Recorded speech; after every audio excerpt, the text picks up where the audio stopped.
Legislative IQ. Increase your legislative intelligence with Florida's policy, budget, and campaign monitoring service. Subscribe today at legislativeiq.com.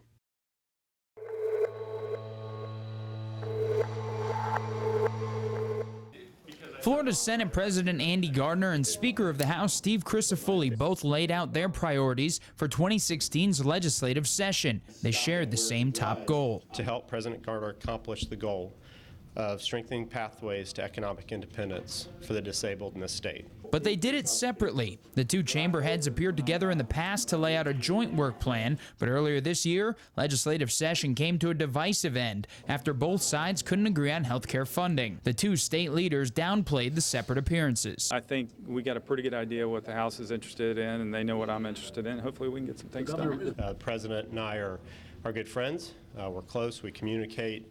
Obviously, there was differences last year, but the fact that we're not doing this together today is not something that you need to read much into. Healthcare access and cost issues are expected to dominate the upcoming session.